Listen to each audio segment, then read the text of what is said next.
సాహసించి ఆడే అబద్ధాన్ని సత్యము చూసి పక్కకు తొలగిపోతుంది. కానీ అబద్ధము ఎప్పటికీ అబద్ధమే, నిజము కానేరదు. సత్యము ఎప్పటికీ సత్యమే, అబద్ధము నిజము ఎప్పటికీ కానేరదు. ఎప్పుడైతే దుష్టుల ఆలోచనలలో మనం నడవకుండా, పాపం చేసే మార్గంలో మనం నడవకుండా, అక్కడ పాపం చేస్తున్నారు అంటే మనం అక్కడ కాసేపు కూడా నిల్చోకూడదండి.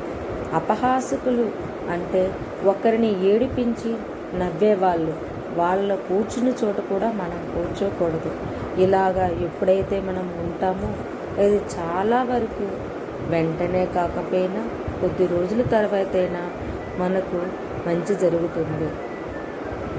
అంతేకాకుండా ఇది ఎలా ఉంటుందంటే, మనకి ఒక పిల్ల కాలువ అంటే ఒక చిన్న నది ప్రక్కన కాలువ పారుతుంది కదా, అక్కడ ఉండే మొక్కలైతే ఏవేవో విత్తనాలు ఎక్కడ నుండో వచ్చిన మొక్కలు అక్కడ వేసి మనం వేయకపోయినా అవి లెగిచి ఆకులు కూడా మాడవకుండా ఎండిపోకుండా పళ్ళు పువ్వులను ఇస్తాయి.